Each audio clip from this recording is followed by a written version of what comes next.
हाँ जी, तो देखो कंसीडर करो कि लेट्स से हमारे पास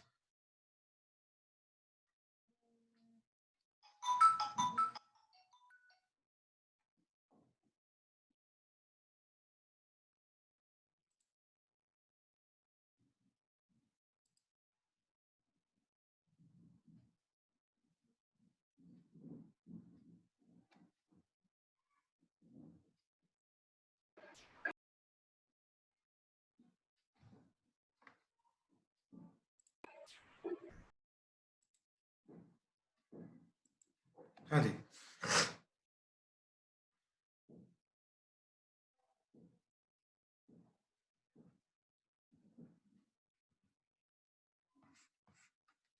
तो लेट्स से हमारे पास दो फंक्शंस हैं, y equal to F of X and y equal to G of x. ठीक। एंड इसको समझाने के लिए कि इन दोनों से कॉम्पोजिट फंक्शन कैसे बनेगा, ठीक, तो मैं एग्जांपल लेता हूँ। लेट्स से हमारे पास एक फैक्ट्री है, ठीक, जिसके अंदर सबसे पहले इनपुट के जा रहा है रॉ मटेरियल, ठीक। लेट्स से मार्कर बनाने की फैक्ट्री है, ठीक है। तो फर्स्ट जो यूनिट है ये क्या कर रहा है, ये इनपुट ले रहा है रॉ मटेरियल, तो रॉ मटेरियल को प्रोसेसिंग कर रहा है फर्स्ट यूनिट, तो ये यूनिट वन है, ठीक। आगे फिर ये क्या करता है कि जो रॉ मटेरियल है उसकी प्रोसेसिंग करके लेट्स से यूनिट टू को देता है, एंड यूनिट टू क्या करता है, मोल्ड्स बनाता है, ठीक। जो उनके मार्कर के मोल्ड्स हैं ये वो बनाता है, ठीक। लेट्स से यूनिट थ्री जो है ये जो भी इंडिविजुअल हमारे पास मोल्ड्स बन रहे हैं उन सबको असेंबल करता है, ठीक, unit three. And then unit four फिर पैकिंग करता है, एंड इस तरीके से फिर वो आगे मार्केट में जाता है, ठीक। तो इस तरीके से अज्यूम करो ये हमारा पूरा का पूरा सिनेरियो है, ठीक। अब इस चीज को समझने के लिए, ठीक, क्या हो रहा है देखो जरा। ये जो यूनिट है, ठीक, ये जो यूनिट है ये इन ए वे इसके अंदर कुछ ना कुछ इनपुट आ रहा है, ठीक, एंड इस यूनिट के अंदर कुछ ना कुछ आउटपुट जा रहा है, ठीक। इस यूनिट के अंदर कुछ ना कुछ इनपुट आ रहा है, कुछ ना कुछ आउटपुट जा रहा है, ठीक। इस चीज को समझने की इस तरीके से कोशिश करो, तो यानी कि ये जो यूनिट है इनपुट आउटपुट है इसका, तो ये यूनिट जो है ये एज ए फंक्शन एक्ट करेगा, ये एज ए फंक्शन एक्ट करेगा जिसके अंदर कुछ ना कुछ इनपुट जा रहा है, कुछ ना कुछ इसका आउटपुट आ रहा है, ठीक। ऐसे ही ये जो यूनिट टू है इसके अंदर भी कुछ ना कुछ इनपुट आ रहा है, कुछ ना कुछ आउटपुट जा रहा है, तो ये भी in a way as a function act करेगा। लेकिन जो यूनिट टू है इसकी एक इंपॉर्टेंट चीज क्या है, ध्यान से देखो कि यूनिट वन का जो आउटपुट है वो यूनिट टू के अंदर इनपुट जा रहा है, ठीक। जो यूनिट वन का जो आउटपुट है ये आउटपुट जो है ये यूनिट टू के अंदर इनपुट जा रहा है, ठीक। ऐसे ही यूनिट टू का जो आउटपुट है, ठीक, ये यूनिट थ्री के अंदर इनपुट जा रहा है, ये इसका इंपॉर्टेंट चीज है। तो यूनिट थ्री का जो आउटपुट है वो यूनिट फोर के अंदर इनपुट जा रहा है। कहने का मतलब ये है कि एक फंक्शन का जो आउटपुट है वो दूसरे फंक्शन के अंदर इनपुट जा रहा है, ठीक, वो दूसरे फंक्शन के ऊपर इनपुट जा रहा है। आई होप ये चीज क्लियर हुई। तो जब ऐसी चीज होती है एक फंक्शन का आउटपुट जो होता है वो डायरेक्टली दूसरे फंक्शन के अंदर इनपुट एक्ट करता है, तो इस पूरे के पूरे कॉम्बिनेशन को हम क्या बोलते हैं, कॉम्पोजिट फंक्शन, ठीक। When output of one function acts as input to the other function, ठीक। input of one function acts as the output of one function acts as the input to the other function, then ये चीज क्या होती है, composite function, ठीक। अच्छा, अब assume करो कि यहाँ पे इसका आउटपुट है 100 यूनिट्स, ठीक, पर मिनट। एक मिनट में फर्स्ट वाला यूनिट जो है ये 100 यूनिट्स आउटपुट देता है, लेकिन जो यूनिट टू है इसका इनपुट लेने की कैपेसिटी है, ठीक, इसके इनपुट लेने की कैपेसिटी है सिर्फ 50 यूनिट्स, तो ऑब्वियसली यहाँ पे जाम लग जाएगा, ठीक। कहने का मतलब ये 100 यूनिट्स दे रहा है लेकिन इसके अंदर कैपेसिटी इतनी है ही नहीं, इसकी कैपेसिटी 50 यूनिट्स की है, तो ऑब्वियसली ये जो अपना फुल स्पीड पे अगर ये काम करेगा यूनिट टू, तो ये 50 के अकॉर्डिंगली अपना काम करेगा, ठीक। अब मान लो उल्टा है कि मान लो यूनिट वन का जो आउटपुट है, ठीक, यहाँ पे अब 50 यूनिट्स है, तो ये यूनिट वन 50 यूनिट्स आउटपुट दे रहा है, लेकिन यूनिट टू का इनपुट कैपेसिटी है 100 यूनिट्स। इसका मतलब ये क्या है कि जो यूनिट टू का कैपेसिटी ज्यादा है लेकिन उसको इनपुट कितना जा रहा है, 50 यूनिट्स। तो कहने का मतलब ये है कि ओवरऑल आउटपुट जो होगा ये यूनिट वन का आउटपुट क्या आ रहा है, यूनिट टू का इनपुट कैपेसिटी क्या है, ये दोनों के ऊपर डिपेंड है, ठीक। यूनिट वन का फंक्शन वन का आउटपुट क्या आ रहा है एंड फंक्शन टू का इनपुट कैपेसिटी क्या है, इन दोनों के ऊपर ये डिपेंड करेगा। बट ओवरऑल कॉम्पोजिट फंक्शन क्या होता है कि अगर एक यूनिट का आउटपुट जो है वो दूसरे यूनिट के अंदर इनपुट एक्ट करता है, then that combination is called composite function. ठीक, अब मैथमेटिकली कॉम्पोजिट फंक्शन को रिप्रेजेंट वगैरह कैसे करना है, ठीक, इस चीज को समझो जरा। मैथमेटिकली कॉम्पोजिट फंक्शन को रिप्रेजेंट वगैरह कैसे करना है, ध्यान से देखो ये चीज।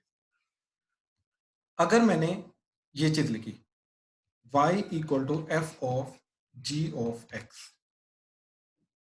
ठीक, इस तरीके से।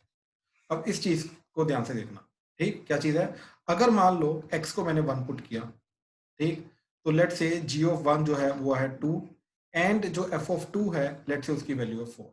ठीक, ये इंफॉर्मेशन हमें गिवन है क्या कि g ऑफ 1 का वैल्यू क्या है 2 एंड f ऑफ 2 की वैल्यू है 4। अब खुद सोचो, जब इस पूरी चीज के अंदर मैंने x इक्वल टू 1 इनपुट दिया तो क्या चला जाएगा, y equal to F of g of 1। ठीक, यानी कि ये जो x है ये जो x है इस x की जगह हम क्या इनपुट देंगे 1। ठीक, तो इसकी जगह 1 रख दिया, तो ध्यान से देखो इसकी जगह 1 रख के डायरेक्टली यहाँ पे हमने सिर्फ 1 रख दिया, इसके अलावा और कुछ नहीं किया। अब ध्यान से देखो क्या हुआ, इसके बाद हमने ये चीज देखा कि ये डायरेक्टली 1 इनपुट किसके अंदर गया, g फंक्शन के अंदर। तो g फंक्शन का g ऑफ 1 की वैल्यू क्या है 2, तो यानी कि ये जो चीज है g ऑफ 1 का जो आउटपुट 2 आ रहा है ये f के अंदर इनपुट एक्ट करेगा, ये f के अंदर इनपुट एक्ट करेगा। ठीक, तो ये क्या बन जाएगा, g ऑफ 1 की वैल्यू हमने 2 पुट कर दी तो ये बन गया y equal to F of 2। यानी कि ये जो g ऑफ 1 है इस g ऑफ 1 की जगह हमने ये जो इसकी वैल्यू 2 है ये वैल्यू 2 हमने इधर पुट कर दी। ठीक, तो ये इस तरीके से यहाँ पे ये 2 आ गया।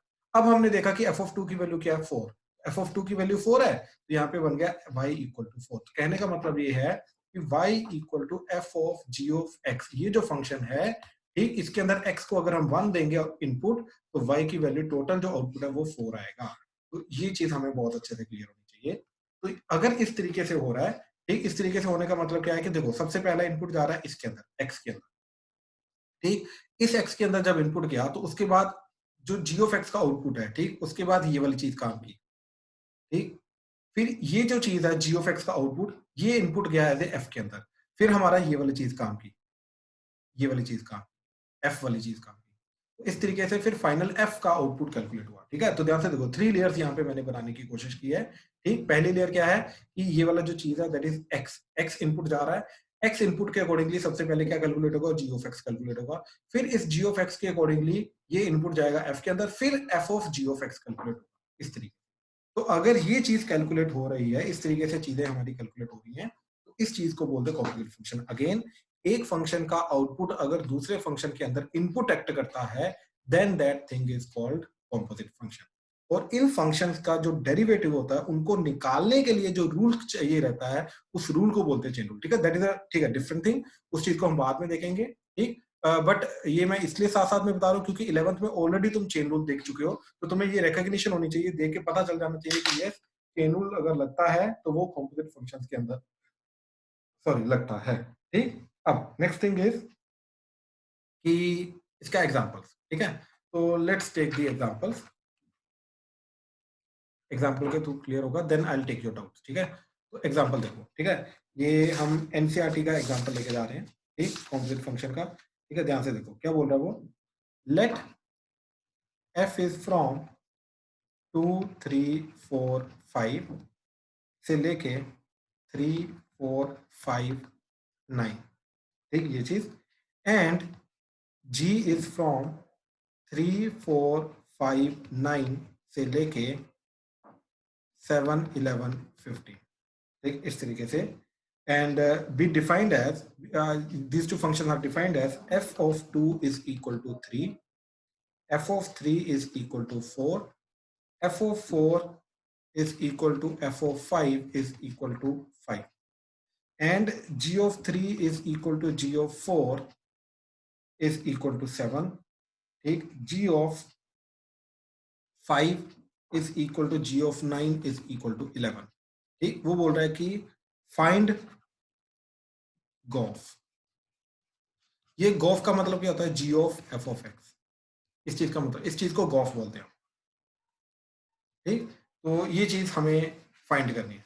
ठीक, अब इस चीज को समझने की कोशिश करो कि क्या चीज है, इस तरीके से करेंगे सारा का सारा। ठीक हाँ जी, तो अब ये जो चीज है ना, ध्यान से देखो, ये जो चीज हमने लिखी है, ठीक, यहाँ पे दैट इज गॉफ या फिर जी ऑफ एफ ऑफ एक्स, ठीक है। तो ये चीज देख के हमें पता चल जाना चाहिए, ये जो चीज है ये देख के पता चल जाना चाहिए कि इसके अंदर अगर हम एक्स की वैल्यू इनपुट करेंगे, ठीक, इसके अंदर अगर हम एक्स की वैल्यू इनपुट करेंगे तो वो जो वैल्यू है वो कहां पे इनपुट जाएगी? एक्स की वैल्यू सबसे पहले इनपुट जाएगी एफ के अंदर, एक्स की वैल्यू सबसे पहले इनपुट जाएगी एफ के अंदर, ठीक। फिर उसका जो आउटपुट है वो जी के अंदर जाएगा, ठीक। तो इस तरीके से, तो अगर मेरे को गॉफ निकालना है, ठीक, तो सबसे पहले मेरा जो इनपुट है वो किसके अंदर जाएगा? एफ के अंदर। फिर एफ का आउटपुट जो है वो जाएगा जी के अंदर, ठीक है। तो इस तरीके से देखो, मैं सेट थ्योरी के अकॉर्डिंगली कर रहा हूँ, ठीक। तो सबसे पहले एफ फंक्शन के अंदर इनपुट जाएगा, तो सबसे पहले आया मेरा एफ फंक्शन। तो एफ फंक्शन किस तरीके से जा रहा है देखो जरा, एफ क्या कर रहा है? 2 को 3 के साथ रिलेट कर रहा है। तो इधर का जो 2 एलिमेंट है, एक सेकंड को, हाँ, इधर का जो 2 एलिमेंट है वो इधर के 3 एलिमेंट के साथ रिलेटेड है। फिर 3 रिलेटेड है 4 के साथ, तो इधर का 3 एलिमेंट जो है वो इधर के 4 एलिमेंट के साथ रिलेटेड है। फिर 4 एंड 5 दोनों के दोनों 5 के साथ रिलेटेड है, ठीक। अब देखो जरा,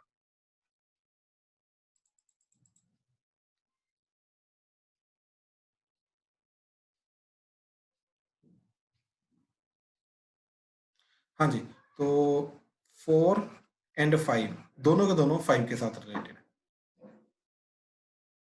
ठीक। तो इस तरीके से बन गया एफ फंक्शन, ठीक। तो ध्यान से देखो, जो चीज हमें गिवन थी एफ के बारे में, इस चीज को यूज करके हमने एफ फंक्शन बना लिया। अब ध्यान से देखो कि जी जो है, ठीक, जी के अंदर अब यहाँ पे इस तरीके से जी फंक्शन बनाएंगे, ठीक। अब जी फंक्शन किस तरीके से आएगा हमारा? 3 इनपुट देने पे एंड 4 इनपुट देने पे हमारा आउटपुट क्या रहा? 7, ठीक। एंड 5 इनपुट देने पे एंड 9 इनपुट देने पे, ठीक, ये दोनों पे हमारा क्या जा रहा है? 11, ठीक, इस तरीके से। अब इन दोनों को कंबाइन करना है, ठीक। अब इन दोनों को कंबाइन करने का तरीका क्या है? ध्यान से देखो, एफ का जो आउटपुट है वो जी के अंदर इनपुट जा रहा है। अब एफ का आउटपुट कहां पे आ रहा है? वो ये आ रहा है। अब ये जो चीज है ये जी के अंदर इनपुट एक्ट करेगा। अब जी का इनपुट क्या है? यहाँ पे, राइट। तो बेसिकली ये दोनों चीजें जो है ये दोनों चीजें सेम बन जानी चाहिए, ठीक। तो अब ध्यान से देखो, हमने क्या किया इस तरीके से, तो सबसे पहले एक सेट बनाया जिसके अंदर एफ का इनपुट जाएगा, तो दैट इज 2, 3, 4, 5, ये वाला सेट। फिर इसका आउटपुट बनाया, आउटपुट क्या आएगा हमारा? That is 3, 4, 5। फिर ये इनपुट एक्ट करेगा इसके अंदर, फिर उसका आउटपुट आएगा 7 एंड 11, ठीक, इस तरीके से 7 एंड 11। अब ध्यान से देखो, अब अगर मैंने, ये एफ फंक्शन है, ये जी फंक्शन है। अब एफ फंक्शन का अंदर अगर 2 इनपुट दिया तो आउटपुट क्या आएगा? 3। अब ये जो 3 है ये एक्ट करेगा मेरा जी के अंदर इनपुट, तो जी के अंदर इनपुट अगर 3 है तो आउटपुट क्या आ रहा है? 7, यानी कि ये 3 इज रिलेटेड टू 7।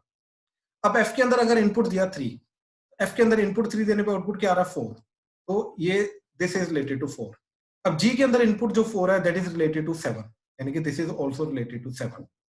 अब एफ के अंदर इनपुट दिया 4, तो 4 इनपुट देने पे आउटपुट आ रहा है 5, राइट। अब इसके अंदर 5 इनपुट देने पे, जी के 5 इनपुट देने पे आउटपुट क्या आ रहा है? 11, ठीक। तो 4 इनपुट देने पे क्या जा रहा है हमारा? 5, एंड 5 इनपुट देने पे हमारा क्या जा रहा है? 11, ठीक, इस तरीके से। अब एफ के अंदर अगेन 5 इनपुट देने पे हमारा आउटपुट क्या आ रहा है? 5, एंड 5 इनपुट देने पे अगेन आउटपुट क्या आ रहा है? 11, इस तरीके से। अब ध्यान से देखो, इस चीज का मतलब क्या है? ये पूरा का पूरा हमारा क्या हुआ? देखो, सबसे पहले इनपुट गया मेरा, ठीक, एक्स की वैल्यू गई एफ के अंदर, एफ का आउटपुट गया जी के अंदर, जी का फाइनल आउटपुट आ रहा है, ठीक। अब ध्यान से देखो, यानी कि अगर मैंने एक्स की वैल्यू रखी 2, ठीक, एक्स की वैल्यू रखी 2, तो फाइनल आउटपुट क्या आ रहा है? देखो, ये 3 इज द इंटरमीडिएट आउटपुट, ठीक। लेकिन फाइनल आउटपुट क्या आ रहा है? 7, यानी कि 2 इनपुट देने पे जो f of ji of F of x है, ठीक, इस चीज का फाइनल आउटपुट क्या आ रहा है? 7। ऐसे ही ध्यान से देखो, अगर मैंने 3 इनपुट दिया, एक्स की वैल्यू 3 रखी, तो 3 रखने पे गया 4, 4 रखने पे वापस गया 7, तो फाइनल आउटपुट इज 7। तो इस तरीके से इसका आउटपुट आ रहा है 7। 4 इनपुट देने पे फाइनल आउटपुट क्या आ रहा है? 11। तो 4 इनपुट देने पे final output, x equal to 4 देने पे फाइनल आउटपुट आ रहा है 11। एंड अगर मैंने 5 इनपुट दिया, तो x इक्वल टू 5 इनपुट देने पे फाइनल आउटपुट क्या आ रहा है? 11। तो कहने का मतलब ये है कि जो ये वाला फंक्शन है G of F of x, ji of F of X, इसके अंदर, ठीक, एक्स एंड वाई की वैल्यूज क्या है? देखो, एक्स की वैल्यू 2 पे, वाई की वैल्यू क्या जाएगी? 7, x की वैल्यू 3 पे y की वैल्यू क्या जाएगी 7, x की वैल्यू 4 पे y की वैल्यू क्या जाएगी 11 एंड x की वैल्यू 5 पे y की वैल्यू क्या जाएगी 11। इस तरीके से ये ऑर्डर्ड पेयर बनेंगे यहाँ, ठीक। तो अगेन ध्यान से समझने की कोशिश करो, बहुत इजी चीज है, ठीक। क्या करना है हमें, ये जो दो दे रखे थे एफ एंड जी जिसके अकॉर्डिंगली डिफाइन हो रहे हैं, इसके अकॉर्डिंगली हमने आगे डिफाइन करने की कोशिश की। तो सबसे पहले हमने ये देखा कि हमारा जो मेन इनपुट है एक्स, वो किसके अंदर जा रहा है, वो जी के अंदर जा रहा है या एफ के अंदर जा रहा है, ठीक। तो सबसे पहले हमने गॉफ को लिखा जी ऑफ एफ ऑफ एक्स, तो देखा कि एक्स जो मेन इनपुट है वो जा रहा है एफ के अंदर, राइट। तो सबसे पहले हम लिखेंगे एफ को, तो इस तरीके से हमने सबसे पहले एफ को लिखने की कोशिश की, ठीक। उसके बाद एफ का जो आउटपुट है वो जी के अंदर जा रहा है, उसके बाद सामने ही हमने जी लिख दिया, ठीक। अब हमने ये देखा कि एफ के अंदर अगर इनपुट 2 जा रहा है, ठीक, ध्यान से यहाँ पे एक सेकेंड, हाँ, तो एफ के अंदर अगर इनपुट 2 जा रहा है तो आउटपुट आ रहा है 3, और 3 इनपुट अगर जी में जा रहा है तो आउटपुट आ रहा है 7, यानी कि जो 2 is related to, indirectly 2 is related to, देखो 3 and then it is related to 7, ठीक। तो 2 इनपुट देने पे आउटपुट आ रहा है 7 इस तरीके से, क्योंकि this will act as the intermediate now. अब 3 इनपुट देने पे फिर बना 4 एंड 4 इनपुट गया जी के अंदर तो बना 7, तो again 3 is related to 7, then 4 से आउटपुट आया 5 एंड 5 से आउटपुट आया 11, तो 4 is related to 11 and similarly 5 is related to 11। तो जिस तरीके से हमने गॉफ को डिफाइन किया, that is ji of F of x को डिफाइन किया, तो इनपुट 2 पे आउटपुट आ रहा है 7, इनपुट 3 पे आउटपुट आ रहा है हमारा 7, इनपुट 4 पे आउटपुट आ रहा है 11 एंड इनपुट 5 पे आउटपुट आ रहा है 11। तो इस तरीके से गॉफ जो है वो इस तरीके से हमने डिफाइन करने की फिर कोशिश की। हाँ जी, तो इस पूरी चीज के अंदर किसी को कहीं पर भी डाउट है तो प्लीज अनम्यूट करो, मेरे को प्लीज डाउट पूछो। हाँ जी, बताओ इसके अंदर कहां पे डाउट है आप लोगों को, पूरी चीज के अंदर किसी को डाउट है? हाँ जी, मैं क्लियर हुआ? सर जब हमने से प्रियांशु, हाँ बोल प्रियांशु। जैसे हमने जब आंसर लिखना तो हम ऐसे ही लिखेंगे पहले, मतलब ये 2 को मतलब 3 से रिलेट कर करके मतलब ऐसे आपने किया नहीं, ये देखो ये एफ मेथड को है, जी। ये मेथड है, ये मेथड है करने का। फाइनल जो आउटपुट आ रहा है, फाइनल आंसर जो आ रहा है वो ये आ रहा है, ठीक है। इसको भी लिखने का जो फाइनल तरीका है, ठीक है, वो इस तरीके से लिखेंगे, दैट इज जो हमें गिवन तरीका था, that is ji of F of 2, यानी कि ये 2 की वैल्यू जो है ये इधर रखी, ठीक, इधर रखी, तो जी ऑफ एफ ऑफ 2 का वैल्यू क्या आ रही है 7, इस तरीके से। तो ये जो ऑर्डर पेयर आ रहा है हमारा, ठीक, ये जो ऑर्डर पेयर आ रहा है 2,7, उसको रिप्रेजेंट करने का तरीका ये है, ठीक। फिर जैसे ये अगला ऑर्डर पेयर क्या है हमारा, दैट इज 3,7, ये 3,7। अब इसको लिखने का तरीका क्या है, that is ji of F of 3 that is equal to 7, इस तरीके से। फिर अगला ऑर्डर पेयर ये 4,11 को लिखने का तरीका क्या है, that is ji of F of 4 is equal to 11। फिर अगले को लिखने का तरीका क्या है, G of F of 5 is equal to 11। ये तरीका, ये चार चीजें मिलके G of F of X define कर, ठीक। ये जो बाकी चीज तो प्रियांशु बात कर रहा है ना, ये चीज, ये इंटरमीडिएट स्टेप है, ये हमारा डिफाइन करेंगे, तो बिल्कुल ये चीज करके दिखा सकते हो, कोई दिक्कत नहीं है। सर जो ओके एक सर। एलिमेंट 9 रह गया उसका क्या? देखो बेसिकली एलिमेंट जो 9 है, ठीक, ध्यान से एनालाइज करते हैं, ठीक है, चलो ध्यान से एनालाइज करते हैं क्या हो रहा है। देखो इसके अंदर सबसे पहले अगर मैं एफ फंक्शन को एनालाइज करूं, ठीक, एफ फंक्शन का इनपुट क्या जा रहा है 2 3 4 5, ठीक, से लेके 3 4 5 9, ठीक। फिर जी जो है इसके अंदर इनपुट क्या जा रहा है 3 4 5 9 से लेके 7 11 एंड 15, ठीक। मैं पूरा सेट बाय सेट बना रहा हूँ, ठीक है, ध्यान से देखना ये चीज, वहां से क्लियर होगा कि जो 9 बचा उसका हुआ क्या। तो पहला सेट बनाया मैंने 2 3 4 5 एंड ये इसको देखो मैं ना एक काम करता हूँ, इसको नाम दे दिया ए, तो this is set A.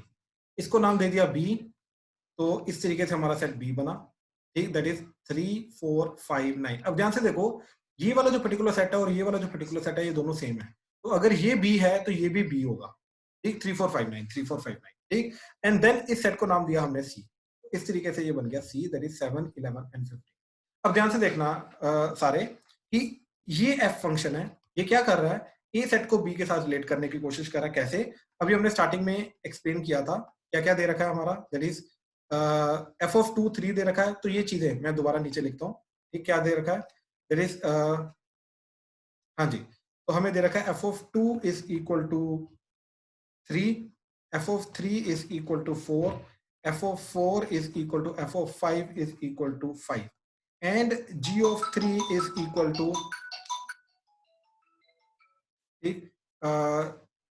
g of 3 is equal to हमें क्या दे रखा है,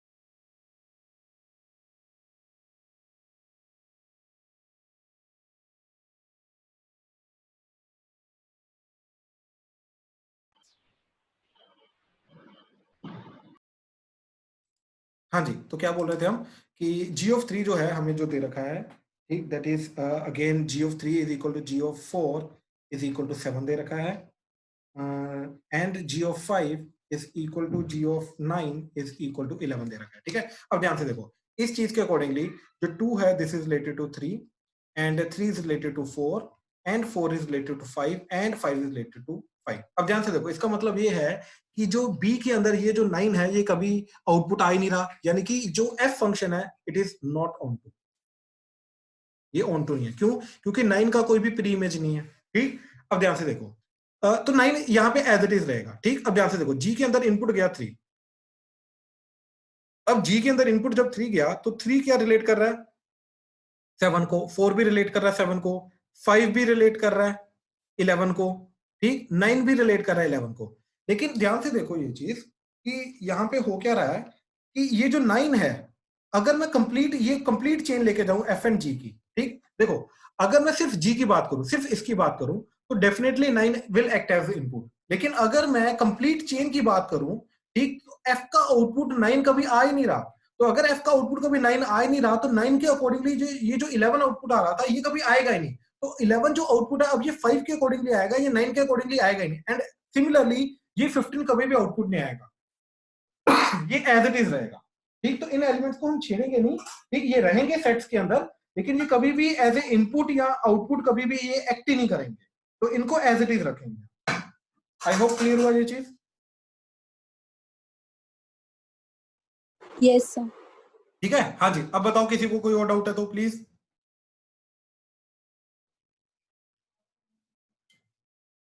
हाँ जी, आमना क्लियर हुआ? Yes, sir. अमन?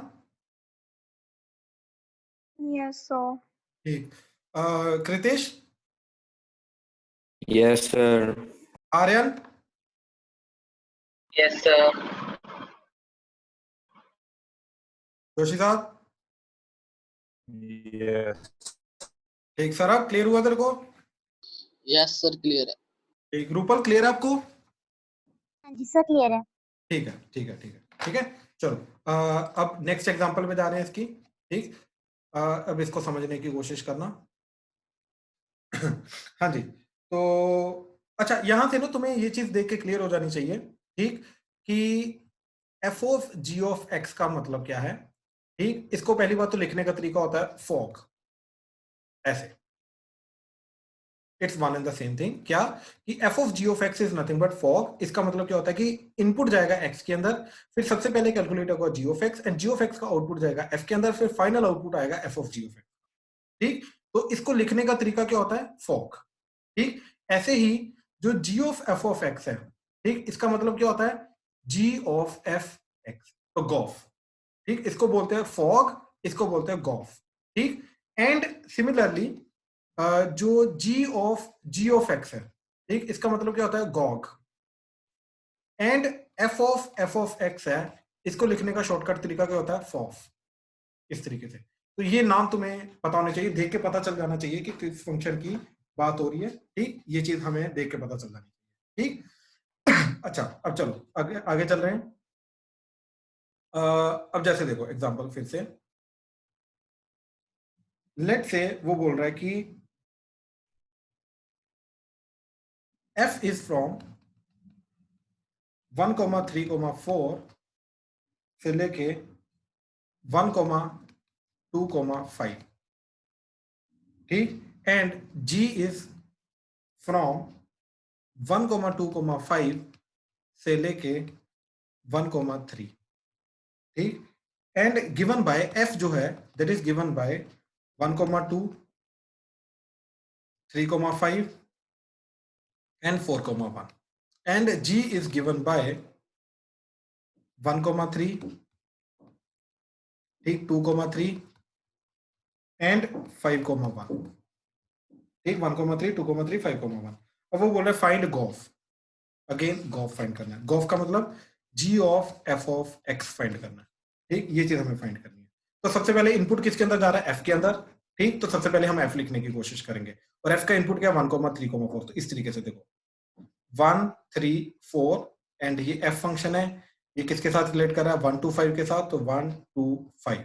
अब अगला जो g फंक्शन है ये 1 to 5 यानी कि यही वाले सेट के ऊपर एक्ट करेगा, ये इनपुट एक्ट करेगा और आउटपुट आएगा 1,3, तो इस तरीके से 1 3। अब ध्यान से देखो, सबसे पहले इनपुट गया मेरा 1, f के अंदर इनपुट गया 1, तो 1 इज रिलेटेड टू 2, तो 1 is related to 2। Then 3 is related to 5, तो 3 is related to 5 and then 4 is related to 1, तो 4 इज रिलेटेड टू 1।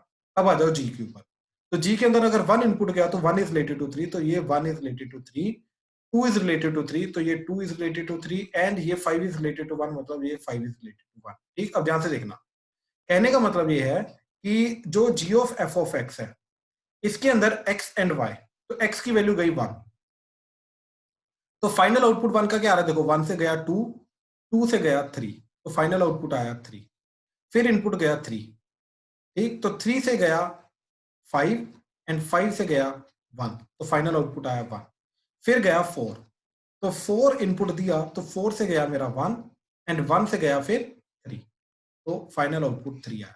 तो कहने का मतलब क्या बना कि g of f of x जो फंक्शन है इसका ऑर्डर पेयर के अकॉर्डिंगली 1,3, 3,1 एंड 4,3, ये मेरा बन गया फंक्शन गॉफ।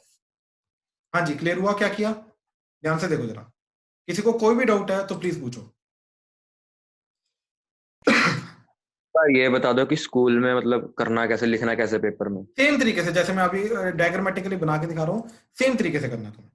डायग्रामेटिकली अगर करोगे ना तो टीचर भी इनफैक्ट उसको भी सामने से क्लियर होगा कि क्या लिख रहा है, तुम कैसे लिख रहे हो, ठीक है। और अगर डायग्रामेटिकली करने के बाद अगर तुमने ये चीज एक्सप्लेन कर दी साथ में तो कभी गलत नहीं होगा, डोंट वरी। ओके सर, ठीक है, हाँ जी। तो अभी देखो जरा नेक्स्ट क्वेश्चन देखो, देखो ये तो था, ये क्वेश्चन थे कॉम्पोजिट फंक्शन के वो वाले जिनके अंदर हमें इनपुट आउटपुट ऑर्डर पेयर की फॉर्म में गिवन था, ठीक, a, b की फॉर्म में, ठीक, ऐसे गिवन था। लेकिन अभी अगर फंक्शन ही एग्जैक्ट गिवन है तो कैसे निकालेंगे, ठीक, ध्यान से देखो।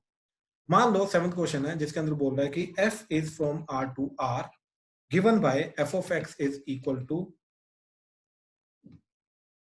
x square plus 2 and g is from r minus 1 से लेके r and g of x is defined by x over x minus 1, ठीक। तो वो बोल रहा है कि फाइंड गॉफ एंड फॉग, ये दोनों फाइंड करने हैं हमें गॉफ भी फाइंड करना है, फॉग, ये दोनों फाइंड करने हैं, ठीक। अब इन दोनों को फाइंड करने का तरीका क्या रहेगा, यानी कि प्रॉपर फंक्शन फाइंड करने हैं। अभी x की फॉर्म में y equal to f of x की फॉर्म में हमें प्रॉपर फंक्शन फाइंड करने हैं। अब ध्यान से देखो ये चीज ठीक, देखो हमें गिवन क्या है, सबसे पहले f of x is equal to x square plus 2,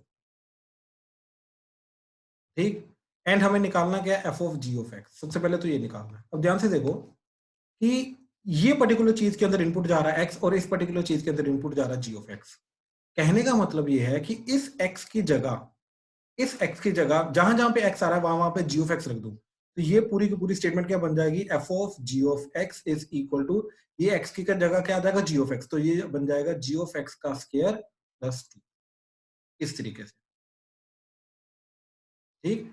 तो ये f ऑफ x के अंदर, ठीक। हाँ कुशाग्रा बोल, हाँ कुशाग्रा बोल, कुशाग्रा कोई डाउट है सर? ये क्यों किया हमने, ये स्टेप नहीं समझ आया। देख हमें निकालना है ये निकालना है ना हमें, ये पर्पस है, ये निकालना है हमें। तो क्या चाहिए हमें, f के अंदर इनपुट चाहिए g, अभी f के अंदर इनपुट क्या है x, तो ये x की जगह अगर मैंने रख दिया g ऑफ x तो मेरा ये चीज बन जाएगा जो चीज चाहिए अपने को, राइट। तो जो गिवन है उससे जो चीज चाहिए वो बनाने की कोशिश कर रहे हैं बस, और कुछ नहीं, ठीक। तो जो चाहिए हमें क्या चाहिए, अगेन ध्यान से देख, f of g of x चाहिए। सर हमने पहले फॉग निकालना है। हाँ दोनों में से कोई भी निकाल लो यार, सर बट अभी का निकाल रहे हैं हम। अभी हम ये निकाल रहे हैं ना fog f of ji of x, ठीक है। दोनों निकाल रहे हैं ना, दोनों में से कोई भी पहले निकाल दो। मैं वही निकालने का तरीका बता रहा हूँ कि फॉग को निकालना कैसे है, ठीक। तो फॉग को निकालने का तरीका क्या है, ठीक, ध्यान से देखो ये चीज, दोबारा देखो। फॉग को निकालने के लिए हमें यहाँ पे ये चीज क्या चाहिए, जी ऑफ एक्स चाहिए, राइट। यानी कि ये जो पर्टिकुलर चीज है ये एक्स की जगह जी ऑफ एक्स चाहिए। तो हम इस पूरी स्टेटमेंट के अंदर क्या करेंगे, एक्स की जगह जी ऑफ एक्स रख देंगे, ठीक। तो यहां पर भी जी ऑफ एक्स आ जाएगा, ठीक, एंड यहां पर भी जी ऑफ एक्स, जहां जहां एक्स आ रहा है बेसिकली वहां वहां पे जी ऑफ एक्स आ जाएगा। क्या बन जाएगा ये जो चीज है ये बन जाएगी f of ji of x, और ये बन जाएगा जी ऑफ एक्स का स्क्वायर प्लस 2। इस तरीके से ये सारा का सारा चीज बन जाएगी, ठीक। F of ji of x equal to क्या बना हमारे पास, जी ऑफ एक्स का स्क्वायर प्लस 2। अब हम क्या करेंगे, ये जो जी ऑफ एक्स की वैल्यू दे रखी है हमें, that is x over x minus 1, इसको इधर पुट कर देंगे। तो क्या बन जाएगा, ध्यान से देखो, इसको इधर पुट करने के बाद ये बना एक्स बाय एक्स माइनस 1 का स्क्वायर प्लस 2। तो ये बन गया हमारे पास F of ji of x, ठीक। तो ये हमारा ये जो कंप्लीट फंक्शन बन के आया, this function will act as f of ji of x, that is fog. ये फॉग एक्ट करेगा। हाँ जी, क्लियर हुआ फॉग कैसे निकाला? किसी को प्लीज डाउट है फॉग निकालने में तो बताओ प्लीज। चलो आगे चल रहे हैं, गॉफ निकाल रहे हैं, ठीक। अब ध्यान से देखो गॉफ निकालने का तरीका क्या है। सबसे पहले हम लिखेंगे जी ऑफ एक्स। तो जी ऑफ एक्स की वैल्यू हमें क्या दे रखी है, ठीक, इस क्वेश्चन के अंदर, that is x over x minus 1। हाँ जी रूबल एक सेकंड रुक दो, पहले गॉफ निकालने तो फिर मैं डाउट लेता हूँ। हाँ जी, तो जी ऑफ एक्स क्या दे रखा है, x over x minus 1, and F of x क्या दे रखा था हमें, that is x square plus 2, ठीक। अब ध्यान से देखो हमें क्या निकालना है, G of F of x. तो ध्यान से देखो यहाँ पे हमें ये x की जगह अगर हमने एफ ऑफ एक्स डाल दिया, राइट, तो हमारा ये जो चीज है ये क्या बन जाएगी, जी ऑफ एफ ऑफ एक्स, ठीक। इसलिए हमने क्या किया, ये जो पूरी की पूरी स्टेटमेंट है इसके अंदर जहां जहां x आ रहा है वहां वहां पे हमने रख दिया एफ ऑफ एक्स, ठीक। ये हमने ट्रांसफॉर्मेशन किया। तो क्या देखो ये क्या बन जाएगा अब ये x की जगह देखो कहां कहां पे चेंज आएगा, यहाँ पे, यहाँ पे, यहाँ पे, इन तीनों x की जगह क्या रख देंगे हम, एफ ऑफ एक्स। तो क्या बन जाएगा हमारा that is g of f of x is equal to f of x divided by f of x minus 1, ठीक। ये चीज बन गई। अब हमें f of x क्या दे रखा है, x स्क्वायर प्लस 2। तो जहां जहां पे f of x आ रहा है राइट हैंड साइड में, इन दोनों के अंदर हम क्या रख देंगे, x स्क्वायर प्लस 2 रख देंगे। तो क्या बन जाएगा ये, that is x square plus 2 divided by x square plus 2 minus 1, ऐसे। तो ये क्या बन जाएगा, x square plus 2 by x square plus 1। ये बन जाएगा g ऑफ f ऑफ इस तरीके से। तो ये बन गया हमारा गॉफ। हाँ जी रूबल बताओ, डाउट बताओ। वो ना सर मैंने ये पूछना था, जैसे हमने वहां पे फॉग निकाला है ना, तो मतलब उसको ऐसे ही छोड़ देना है, सॉल्व नहीं करना है? नहीं नहीं, मतलब देखो अगर सिंप्लीफाई कर सकते हो, पॉसिबल है तो गुड इनफ, अगर नहीं कर सकते तो ऐसे रहने दो, चलेगा, ऐसे भी चलेगा, कोई दिक्कत नहीं। Okay sir. हाँ ठीक है, डेफिनेटली हम इसको सिंप्लीफाइड फॉर्म में लाने की कोशिश करते हैं, लेकिन अगर सिंप्लीफाइड फॉर्म पॉसिबल नहीं है तो इसको एज इट इज रहने दो, तब भी चलेगा, कोई प्रॉब्लम, ठीक है। हाँ जी, तो ये क्वेश्चन क्लियर हुआ फॉग एंड गॉफ निकालने का, ठीक। अच्छा मान लो अभी अगला क्वेश्चन मैं बता रहा हूं तुम्हें, ठीक। मान लो एफ ऑफ एक्स है एक्स स्क्वायर प्लस 2, जो पिछला वाला क्वेश्चन था वही था। अब निकालना मेरे को एफ ऑफ एक्स यानी कि फॉफ, ठीक, ये निकालना है। अब ध्यान से देखो क्या करेंगे, इस ये जो अपने को एफ ऑफ एक्स है गिवन है, that is x square plus 2, इसके अंदर जहां जहां पे एक्स आ रहा है, एक ये और एक ये, इस पूरी एक्स की जगह, ठीक, अगर मैं वापस से एफ ऑफ एक्स रख दूंगा तो मेरा ये चीज बन जाएगी, ये पूरी की पूरी चीज बन जाएगी, ठीक। तो कहने का मतलब ये है कि इस x की जगह वापस रखो एफ ऑफ एक्स एंड इस x की जगह रखो एफ ऑफ एक्स, यानी कि क्या करना है, इस पूरी स्टेटमेंट के अंदर x की जगह एफ ऑफ एक्स रखो, ठीक। तो देखो क्या बन जाएगा, that is f of x that is equal to F of x का स्क्वायर प्लस 2, ठीक, that is f of x is equal to F of x का स्क्वायर प्लस 2, ये चीज बन जाएगी। अब जैसे ये चीज बनी, ठीक, अब यहाँ पे एफ ऑफ एक्स की डेफिनेशन रख दो। एफ ऑफ एक्स की डेफिनेशन क्या है, that is x square plus 2। तो ये पूरी की पूरी चीज क्या बन गई मेरे, that is x square plus 2 का होल स्क्वायर प्लस 2। तो अब इसको सिंप्लीफाई कर लो, ठीक, क्योंकि स्क्वायर ओपन कर सकते हैं। तो क्या जाएगा, एक्स की power 4 plus 4 x square plus 4 plus 2 as it is, ठीक, इस तरीके से। तो बन जाएगा एक्स की power 4 plus 4 x square plus 6। So this is your f of x, इस तरीके से ये चीज बनी। हाँ जी, क्लियर हुआ ये चीज? एफ ऑफ एक्स कैसे निकाला? सिमिलरली तुम जी ऑफ एक्स भी निकाल सकते हो, ठीक? तो बेसिकली ये जो चीजें मैं अभी बता रहा हूँ तुम्हें, तो ये इस चीज को यूज करके f of x, ji of x, ठीक, फॉग एंड गॉफ, ये चारों की चारों चीजें कैसे निकालनी है, ठीक, ये चीज तुम्हें बतानी चाहिए, ये चीज समझाने की कोशिश करो। हाँ जी, तो प्लीज डाउट बताओ अगर किसी को है तो। जयती समझ आया? Yes, sir. Piyanshu, Piyush, yes sir. ठीक, रुद्राक्ष, रुद्राक्ष,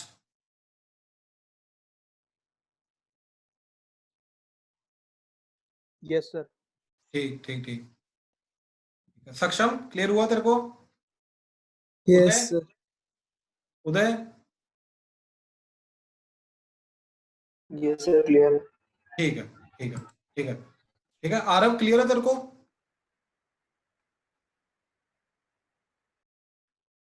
आरव, ठीक,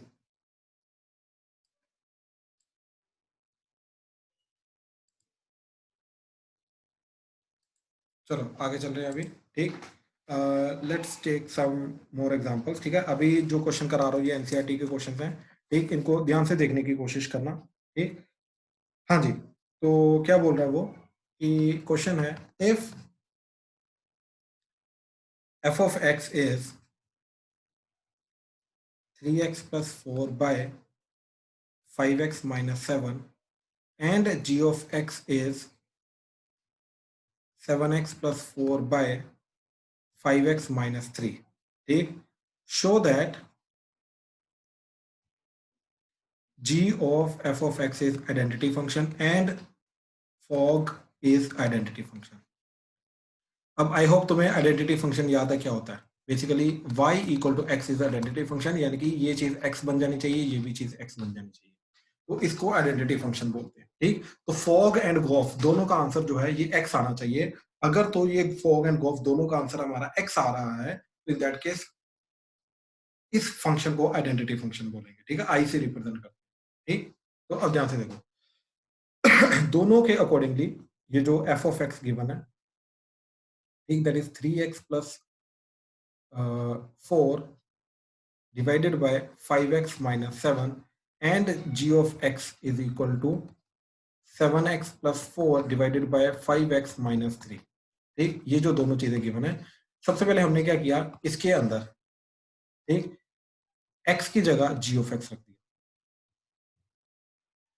ताकि क्या बन जाए, ये बन जाए f of g of x बन जाए, एंड यहाँ पे दोनों के अंदर x की जगह क्या रखेंगे, g of x, तो ये बन जाएगा 3 times g of x plus 4 divided by 5 times g of x minus 7, ठीक। अब हमने क्या किया, ये जो g of x है इसकी वैल्यू इधर पुट कर दी, तो क्या बन जाएगा 3 times 7x plus 4 divided by 5x minus 3 plus 4 divided by 5 times g of x, that is 7x plus 4 divided by 5x minus 3 minus 7, ठीक। Now after taking the LCM, ठीक, ये चीज इधर आ जाएगी, ये चीज इधर आ जाएगी, तो 3 times 7x plus 4 plus 4 times 5x minus 3 divided by ये 5x minus 3 total divided by, ये चीज इधर आने के बाद ये बनेगा 5 times 7x plus 4 minus 7 times 5x minus 3 divided by 5x minus 3, तो दोनों का डिनोमिनेटर ये कटेगा, that is 5x minus 3 5x minus 3 कटेगा, ठीक। अब ध्यान से देखो क्या बना, 7 3 दा 21x, 4 3 दा 12, 5 4 दा 20 एंड 4 3 दा 12, तो minus 12 divided by 7 5 दा 35x, 5 4 दा 20 minus 35 एंड 7 3 दा 21, तो प्लस 21, ठीक, इस तरीके से बन गया। अब ध्यान से देखो, ये 12 एंड ये 12 कटा, ये 35 35 कटा, तो क्या बना, ये 21x plus 20x that is 41x divided bye 20 plus 21 that is 41, तो 41 41 कटा, तो ये बन गया x। तो कहने का मतलब ये चीज है, जो हमने निकाला f of g of x, इस f of ji of x की वैल्यू कैलकुलेट करके हमारी क्या बन गई एक्स। तो f of ji of x अगर एक्स आ गया तो कहने का मतलब ये है कि इट इज आइडेंटिटी फंक्शन। ठीक, तो जिस तरीके से हमने फॉग को एक्स निकाला है, सिमिलरली गॉफ को एक्स निकालने की कोशिश करें। ठीक, तो गॉफ को एक्स निकालने का तरीका क्या रहेगा, ध्यान से देखो। तो जी ऑफ एक्स पहले लेके चले, तो जी ऑफ एक्स हमें अगर ऊपर से देखोगे तो क्या दे रखा है, that is 7x + 4 divided bye 5x - 3 and F of x क्या दे रखा है, सॉरी हाँ जी, तो एफ ऑफ एक्स क्या दे रखा है, that is 3x + 7 sorry 3x + 4 divided bye 5x - 7, ये चीज दे रखी है। ठीक, अब हमें निकालना है G of F of x, ji of F of X gof. तो गॉफ निकालने के लिए हमने क्या किया, इस स्टेटमेंट के अंदर जहां जहां पे एक्स आ रहा है, ठीक, जहां जहां पे एक्स आ रहा है, एक्स की जगह हमने क्या रख दिया, एफ ऑफ एक्स। ठीक, तो ये चीज हमारी क्या बन जाएगी, ध्यान से देखो, G of F of x that is equal to 7 times F of X + 4 divided by 5 times F of X -3। ठीक, ये चीज बन जाएगी। अब एफ ऑफ एक्स की वैल्यू यहाँ पे एंड यहाँ पे हमने फिट कर दी, तो क्या बन गया, 7 times F of x that is 3x + 4 divided bye 5x - 7 + 4 total divided by 5 times F of x that is 3x + 4 divided bye 5x - 7 -3। अब आफ्टर टेकिंग द एलसीएम, ठीक, ये इधर तो क्या बन जाएगा, 7 times 3x + 4 + 4 times 5x - 7 total divided by 5x - 7 and total पूरी की पूरी चीज divided by 5 times 3x + 4 -3 times 5x - 7 total divided by 5x - 7। ये 5x - 7 5x - 7 कटा, तो ध्यान से देखो क्या बना, 7 3 = 21x, 7 4 = 20 सॉरी 7 4 = 28। ठीक, and 5 4 = 20 and 7 into 4 -28 divided by again 5 3 = 15x, 5 4 = 20 -15x and minus plus 21। देखो -28 + 28 -15x + 15x, तो ये बन गया तुम्हारा, इन दोनों को ऐड करके that is 41x divided by इन दोनों को ऐड करके दैट इज 41। तो 41 कटा तो अगेन x आ गया, तो अगेन हमारे पास जो गॉफ है, ठीक, तो g of F of x, ठीक, ये चीज क्या बनी हमारी, दैट इज x, तो ये भी हमारा आइडेंटिटी फंक्शन आ गया। हाँ जी, ध्यान से चेक करो, तो फॉग एंड गॉफ दोनों के दोनों हमने x प्रूव कर दिए इस क्वेश्चन के अंदर, तो दोनों के दोनों हमारे आइडेंटिटी फंक्शन। हाँ जी, क्लियर हुआ ये चीज, क्या किया हमने। ठीक, देखो अभी काफी सिंपल चीज लग रही होगी क्योंकि एक्चुअली में ये काफी सिंपल है। ठीक, फॉग एंड गॉफ निकालने का तरीका बहुत सिंपल है। ठीक, ध्यान से देखने की कोशिश करो। Let's do one more question. हाँ जी, क्या क्वेश्चन है, ये भी अगेन एनसीईआरटी का क्वेश्चन है। ठीक, if f is from R to R and f of x is defined as x square minus 3x plus 2, find f of x। ठीक, find f of x। अब ध्यान से देखो, f of x क्या जाएगा, देखो सबसे पहले हमने निकाला f of x that is x square minus 3x plus 2, ये गिवन है अपने को। ठीक, फिर हमने क्या किया, इस x की जगह जितने भी x आ रहे हैं इन सारे के सारे x की जगह, ये पूरी स्टेटमेंट के अंदर x की जगह हमने क्या क्या रख दिया, f of x रख दिया। तो ये पूरी की पूरी स्टेटमेंट जो है ये हमारी क्या बन गई, that is f of x that is equal to f of x का square -3 times f of x plus 2। ठीक, तो अब हमने क्या किया, ये जो f of x की डेफिनेशन थी हमारे पास ओरिजिनल क्वेश्चन में, दैट इज दिस, इस चीज को हमने यहाँ पे एंड यहाँ पे पुट कर दिया। ठीक, तो पुट करने के बाद हमारा क्या चला जाएगा, that is x square minus 3x plus 2 का whole square -3 times x square minus 3x plus 2 plus 2। तो इसको अब ओपन कर लो, तो ओपन करके जो भी टर्म्स आएंगी वो हमारा f of x बन जाएगा। ठीक, हाँ जी, अब मेरे को ये चीज बताओ, किसी को भी कॉम्पोजिट फंक्शन की बिल्कुल बेसिक डेफिनेशन में अगर किसी को डाउट है तो प्लीज बोलो। हाँ जी, प्लीज बताओ जरा मेरे को, किसी को कोई भी डाउट है फॉग एंड गॉफ वगैरह निकालने में, फॉफ निकालने में, गॉफ निकालने में, ठीक, तो प्लीज बताओ। बहुत सिंपल सी चीज है लेकिन इसी को यूज करके हम आगे इनवर्स फंक्शन निकालेंगे, ठीक। तो कल हमारा यही जो चीज है, हमने जो पिछले 2 लेक्चर्स में, 2-3 लेक्चर्स में किए 1 1 on 2 एंड ये वाला जो कॉम्पोजिट फंक्शन है, इन तीनों चीजों को यूज करेंगे कल से, ठीक। तो इनवर्स फंक्शन निकालने के लिए, प्रूव करने के लिए कि यस एक फंक्शन का इनवर्स पॉसिबल है या नहीं, अगर पॉसिबल है तो कैसे निकालना है, वो सारी की सारी चीजें यूज करेंगे। तो इसलिए इन सारी चीजों के ऊपर मैं थोड़ा ज्यादा टाइम लगा रहा हूँ, ठीक। आराम से प्यार से कराने की कोशिश करो ताकि इनमें डाउट ना आए, क्योंकि इनमें अगर डाउट आया तो वो डाउट आगे आगे प्रोपोगेट हो जाएगा। प्लीज कहीं पर कोई भी डाउट आ रहा है तो प्लीज बताओ। हाँ जी, राशि क्लियर हुआ? हाँ जी सर। ठीक है, ठीक। Shivay? Yes sir clear. Manmeet? Yes sir. ठीक ठीक ठीक ठीक है। आदित्य अग्रवाल क्लियर है भाई? Yes sir. ठीक ठीक ठीक है। चलो अभी आज का टॉपिक हम यहीं पे खत्म कर रहे हैं, ठीक। तो ये टॉपिक इतना ही है and let's take the doubts. तो होमवर्क के तुम्हारे डाउट्स हैं, वो डाउट्स लेते हैं। Sir a plus b plus c whole square क्या होता है? सॉरी, क्या क्या चीज? a plus b plus c whole square क्या होता है? हाँ, एक सेकेंड।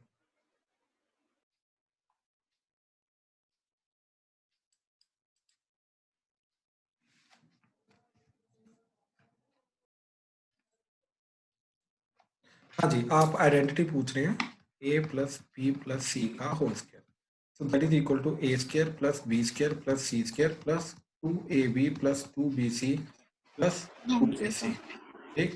अच्छा, एक और चीज मैं आपको बता रहा हूँ, ठीक। पता क्या है, ये चीजों आई कहाँ से, ये ना हमें बताई नहीं जाती है 7th 8th 9th क्लास में, 10th क्लास में ये बताई नहीं जाती है, ये डायरेक्टली याद करवा दी जाती है। कुछ बच्चे होते हैं जो खुद फिगर आउट कर लेते हैं कि ये कहाँ से आता है, ठीक। लेकिन कुछ होते हैं जो नहीं फिगर आउट कर पाते हैं and directly as it is याद कर लेते हैं, एंड कई बार बीच में भूल जाता है तो फिर पंगा हो जाता है, ठीक है।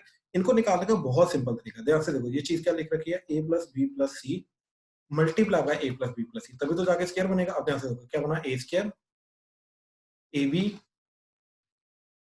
ac प्लस फिर b को किया ba that is ab, b को किया b के साथ तो b स्क्वायर, फिर b को किया c के साथ तो दैट इज bc, फिर c को किया a के साथ तो दैट इज ac, फिर c को किया b के साथ तो that is cb and c को किया c के साथ तो दैट इज c स्क्वायर। तो देखो a square b square c square, तो a square b square c square, a square plus b square plus c square, फिर ab प्लस ab तो 2ab, ac plus ac 2ac, bc plus bc 2bc। तो इस तरीके से ये सारा का सारा हो जाएगा।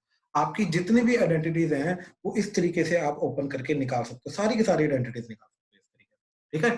तो याद रखना अलग चीज होती है, लेकिन ये आया कहाँ से समझ के वो चीज अलग होती है, ताकि इन केस मान लो पेपर में आपको कहीं भूल जाए, राइट, तो आपको ठीक है, जो हमने क्रैमिंग की हुई है वो भूल गई, बट स्टिल हमें पता है कहाँ से है कैसे है, तो ऑन द स्पॉट हम निकाल सकते हैं, हमारा क्वेश्चन स्टिल बच जाएगा, ठीक है। इस तरीके से गलत नहीं होगा एटलीस्ट हमारा क्वेश्चन, ठीक है। तो इन चीजों को भी याद रखो, ठीक है।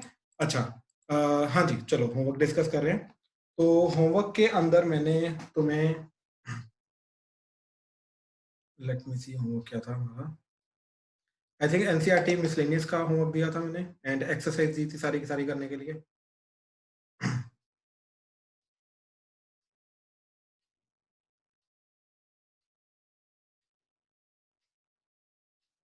हाँ जी, तो एनसीईआरटी 1.2 कंप्लीट। मेरे को ये बताओ 1.2 में कोई डाउट है तो बताओ जरा। 1.2 में सर 8th क्वेश्चन 11th 1.2 का 8th, सर एक सेकंड, 11th अरे एक सेकंड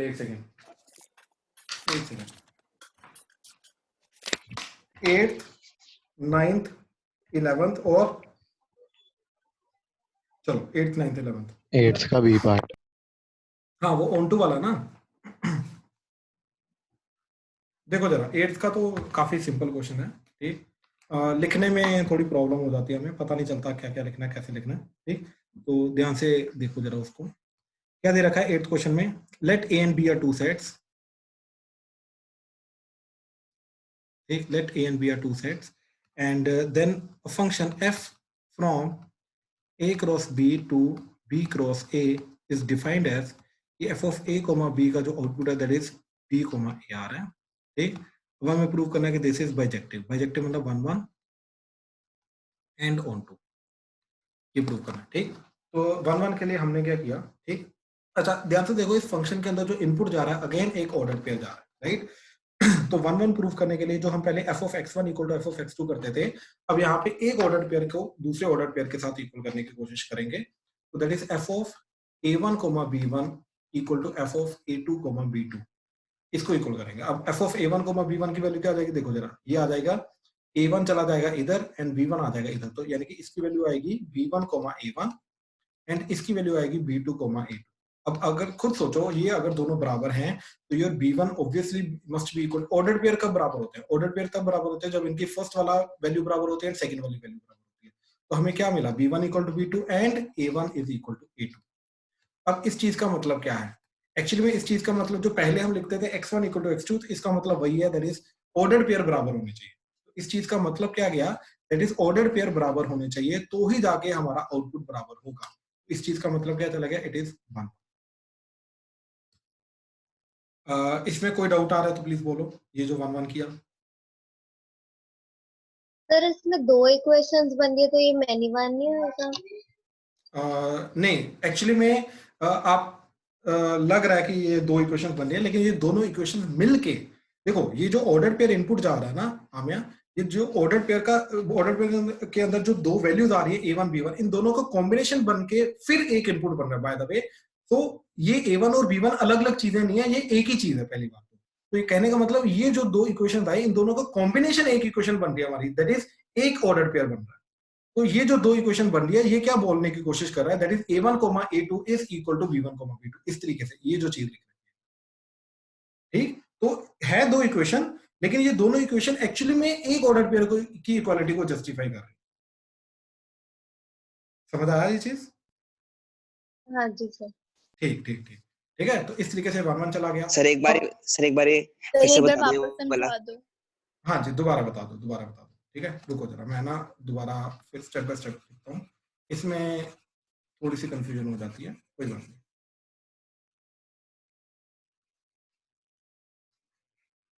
ध्यान से देखो, हमें फंक्शन क्या दे रखा है, f of not x but a, b is equal to b, a, यानी कि जो भी ऑर्डर पेयर इनपुट देंगे उसका उल्टा ऑर्डर पेयर हमें आउटपुट मिलेगा। ठीक, ये चीज ध्यान से देखो, जो भी ऑर्डर पेयर हम इनपुट देंगे उसका उल्टा ऑर्डर पेयर हमें आउटपुट मिलेगा। ठीक, अगर इस फंक्शन के अंदर हमने इनपुट दिया 1,3 तो हमें आउटपुट मिलेगा 3,1, इनपुट दिया 4,7 तो आउटपुट मिलेगा 7,4, एक इनपुट दिया x, y तो आउटपुट मिलेगा y, x। ठीक, इस तरीके से ये फंक्शन है हमारा। अब हमें प्रूव करना है कि ये जो फंक्शन है ये हमारा 1। अब इसको 1 1 प्रूव करने के लिए वी नीड टू टेक, देखो पहले हम क्या करते थे, f of x1 equal to f of x2 करते थे। इसका मतलब क्या था, वी कंसीडर 2x, ठीक 2x कंसीडर करते थे, एक x1 एक x2, एंड उन दोनों पे जो आउटपुट आ रहा that is f of x1 and f of x2, उन दोनों को इक्वल करने की कोशिश करते थे। अब यहाँ पर भी 2 अलग अलग इनपुट कंसीडर करेंगे, लेकिन यहाँ पे जो इनपुट है वो ऑर्डर पेयर है, तो हम बेसिकली 2 ऑर्डर पेयर जो कि एज ए इनपुट एक्ट करेंगे वो कंसीडर करेंगे। अब एक ऑर्डर पेयर हो गया हमारा a1, b1 एंड दूसरा ऑर्डर पेयर हो गया हमारा a2, b2।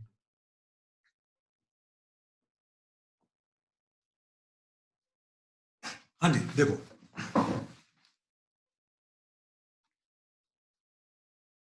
एक सेकेंड ना,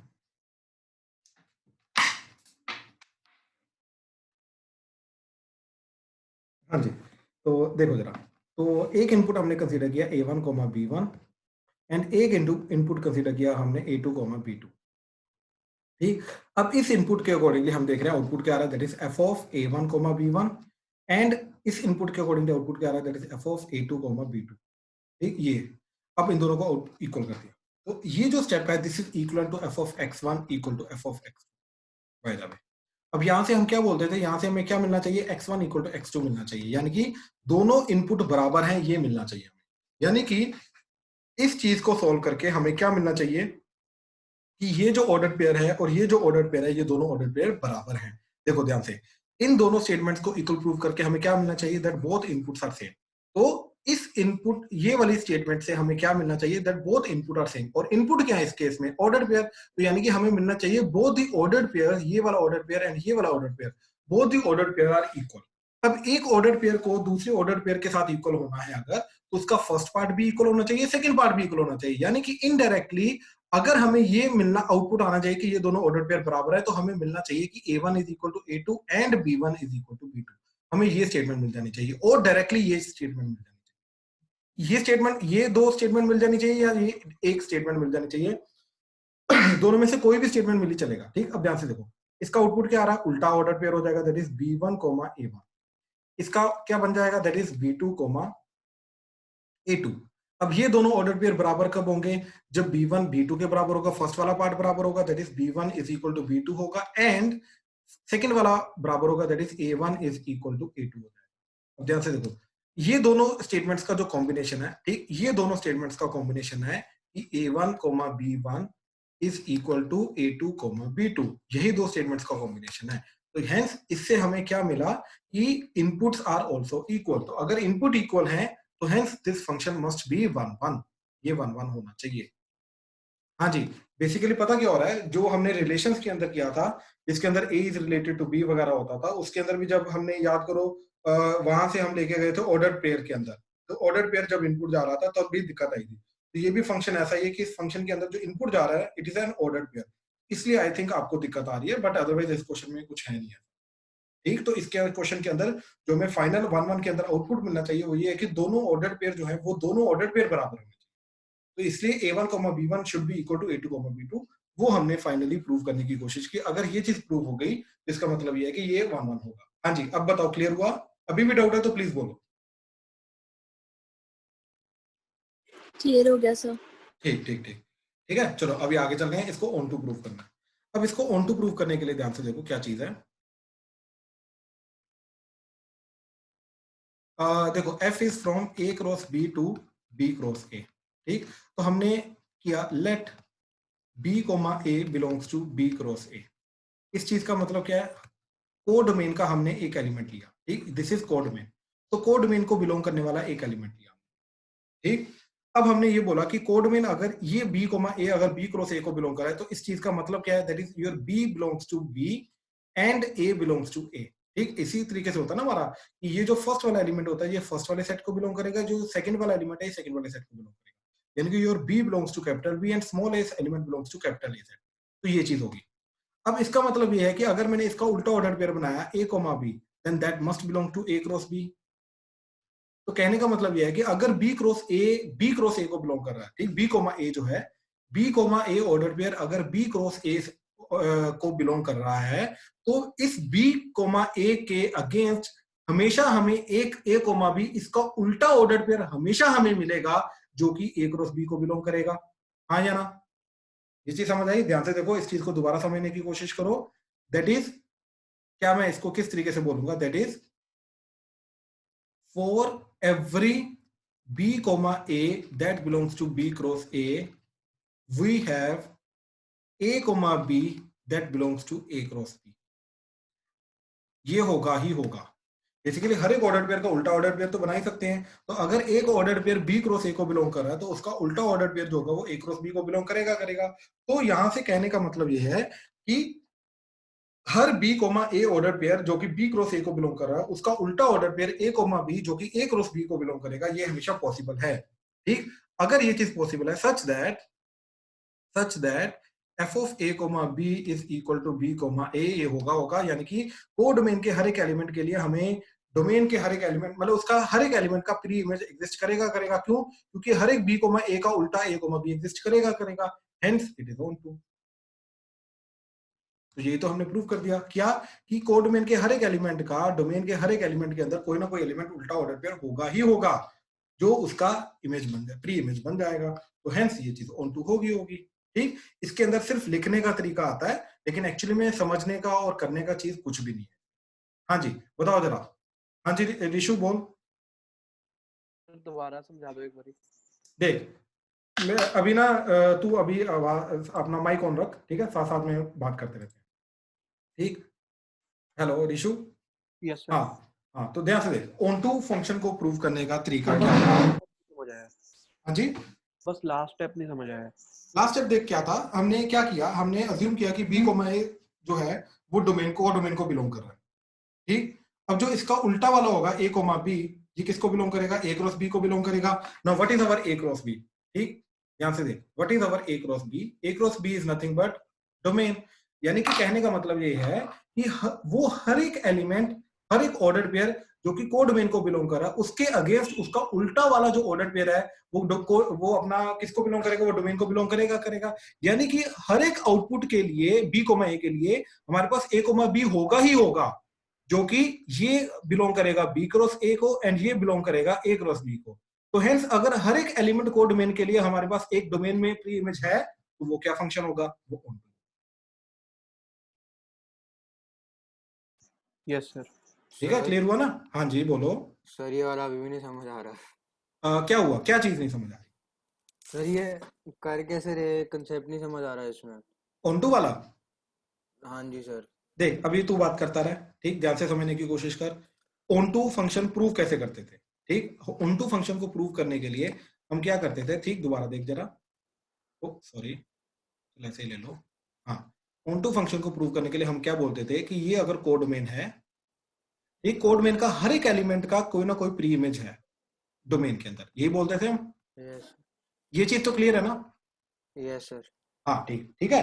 तो यही चीज को हमने लिखने के लिए हमने किस तरीके से बोला, ठीक, कि हमने अज्यूम किया कि ये वाला जो एलिमेंट है वो है बी कोमा ए, क्योंकि that must belong to B cross A, क्योंकि कोडोमेन हमारा क्या है? B cross A. ध्यान से चेक कर, कोडोमेन क्या है? बी क्रॉस ए, ठीक। तो हमने क्या किया? अज्यूम किया कि एक एलिमेंट है बी कोमा ए ऑर्डर पेयर जो कि बी क्रॉस ए को बिलोंग कर रहा है, ठीक। तो बी क्रॉस ए को इस तरीके से बिलोंग कर रहा है, B comma A. I hope clear हुआ ये? Yes sir. ठीक, फिर हमने ये बोला कि अगर B comma A B cross A को बिलोंग करे, इसका मतलब ये है कि ये जो बी एलिमेंट है ये बी को बिलोंग करेगा, एंड जो ए एलिमेंट है वो ए को बिलोंग करेगा। यानी कि अब एक ऑर्डर पेयर बनाया मैंने ए कोमा बी, जो कि ए क्रॉस बी को बिलोंग करेगा, क्योंकि ए को बिलोंग कर रहा है, बी को बिलोंग कर रहा है। यानी कि हर एक एलिमेंट बी कोमा ए के लिए, हर एक ऑर्डर पेयर बी कोमा ए के लिए उसका उल्टा ऑर्डर पेयर होगा ही होगा हमारे पास ए कोमा बी, जो कि ए क्रॉस बी को बिलोंग करेगा। यानी कि ये अगर बी कोमा ए है तो इसका एक उल्टा ऑर्डर पेयर होगा ही होगा ए कोमा बी, जो कि किसको बिलोंग करेगा? ए क्रॉस बी को बिलोंग करेगा, राइट। अब हमारा जो फंक्शन है वो करता क्या है? वो ए कोमा बी को बी कोमा ए के साथ रिलेट कर रहा है। यानी कि ये जो फंक्शन है ये क्या कर रहा है? ए कोमा बी को बी कोमा ए के साथ रिलेट कर रहा है। यानी कि ये वाला जो फंक्शन है, इस फंक्शन के अंदर हर एक एलिमेंट जो है कोडमेन का बी कोमा ए टाइप का, उसका ए कोमा बी कोडमेन के अंदर होगा ही होगा। तो अगर ऐसा चीज होगा तो हर एक कोडमेन का कोई ना कोई प्री इमेज होगा, तो हेंस ये वाला फंक्शन ऑन टू होगा। Okay sir, thank you sir. ठीक है, वेलकम। हाँ जी, किसी को कोई भी अभी भी प्लीज डाउट है तो प्लीज पूछो, ठीक है। कई बार हो जाता है इसके अंदर लिखने में प्रॉब्लम हो जाती है, बट अगर डाउट है तो प्लीज पूछो। हाँ जी, चले आगे। ठीक, चलो देखो जरा, अब है 9th क्वेश्चन। 9th क्वेश्चन हमने ऑलरेडी किया हुआ है, ठीक। दोबारा देख लो। 9th क्वेश्चन किसका डाउट है बताओ जरा। सर वो 10 था, गलती से 9 बोल दिया। अच्छा 10th है, ठीक। 10th सर क्वेश्चन 6th भी है। 6th question? Yes sir. 6th question के अंदर तो बड़ा सिंपल सा है यार, ध्यान से देख। फंक्शन को उसने बोल दिया है कि देख फर्स्ट वाला सेट क्या है तेरा 1 2 3, एंड सेकंड वाला सेट क्या है तेरा 4 5 6 7। तो 1 is related to 4 and 2 is related to 5 and 3 is related to 6। तो क्लियरली ये चीज चेक करना, हर एक एलिमेंट का एक ही इमेज आ रहा है ना, तो हर एक एलिमेंट का अगर एक ही इमेज होता है तो बाय डेफिनेशन इट इज 1 1। पर सर जैसे 1 1 के लिए तो मतलब हम एग्जांपल ले नहीं सकते ना। ये एग्जांपल थोड़ी ना है, ये फंक्शन ही एग्जांपल के तौर, उन्होंने जो फंक्शन दिया है वो फंक्शन ही खुद ही उन्होंने ऑर्डर पेयर की फॉर्म में दिया, तो हम ऑर्डर पेयर को यूज कर रहे हैं ना bye the way. Okay sir, मतलब हमने इसको यूज करके ही कर देना प्रूफ में कोई बिल्कुल। नहीं, इसके अंदर प्रूव नहीं करना है, इसके अंदर सिर्फ लिखना है तेरे को, शो करना है तेरे को कि हर एक एलिमेंट का जो है 1 का सिर्फ एक इमेज आ रहा है, 2 का एक इमेज आ रहा है, 3 का एक इमेज आ रहा है। दैट मींस हर एक एलिमेंट जो डोमेन के अंदर है उसका सिर्फ एक ही इमेज है, राइट। तो वो 1 1 होगा बाय डेफिनेशन। ठीक, आ जाओ अब 10th क्वेश्चन पे आ जाओ।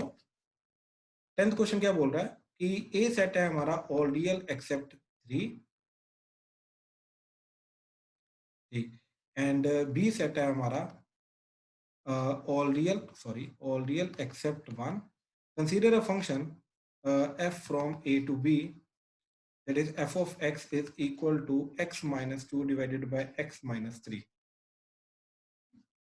अच्छा, is f11 on 2, ठीक, is f11 on 2, ठीक, डेफिनेटली 11 on 2 है, ठीक। ध्यान से देखो, सबसे पहले तो f of x1 equal to f of x2 किया, ठीक, तो ये आ जाएगा तुम्हारा x1 minus 2 by x1 minus 3 that is equal to x2 minus 3 by x2 minus 3, ठीक। क्रॉस मल्टीप्लाई कर दिया तो बन गया x1 minus 2 into x2 minus 3 that is equal to x2 ये 2 हाँ, x2 minus 2 into x1 minus 3, तो ये बन गया x1 x2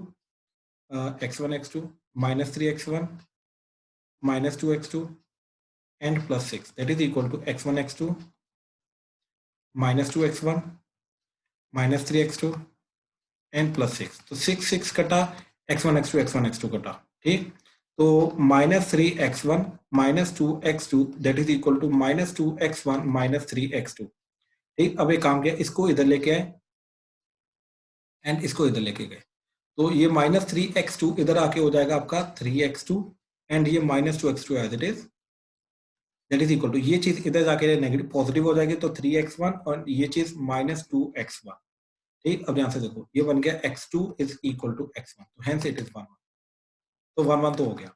अब ऑन टू प्रूव करने के लिए हमने क्या किया, y इक्वल टू क्या दे रखा है हमें, x minus 2 by x minus 3, ठीक।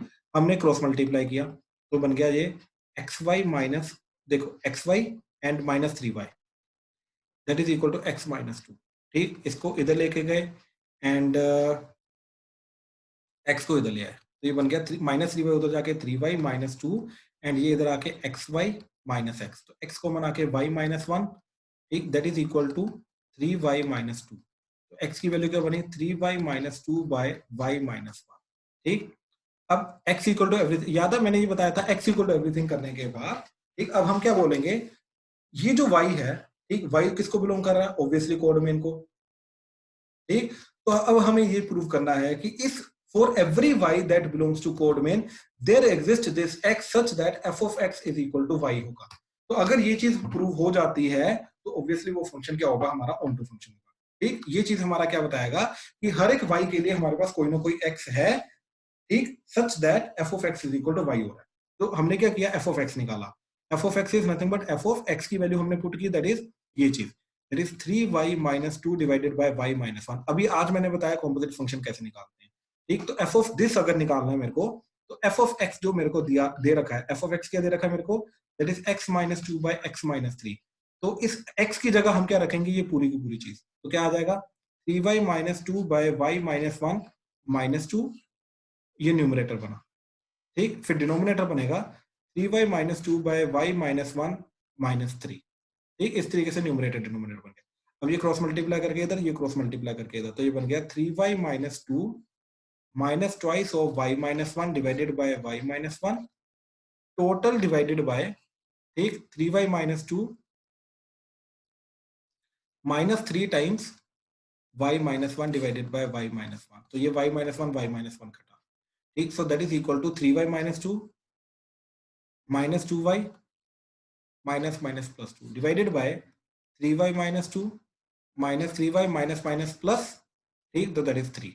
तो ध्यान से देखो, ये -2 + 2 कटा, ठीक, एंड ये -3y + 3y कटा, तो ये 3y minus 2y क्या हो गया, y divided by 3 minus 2 that is 1, तो ये y आ गया, तो hence f of x is equal to y आ गया, तो ये फंक्शन जो होगा ये ऑन टू।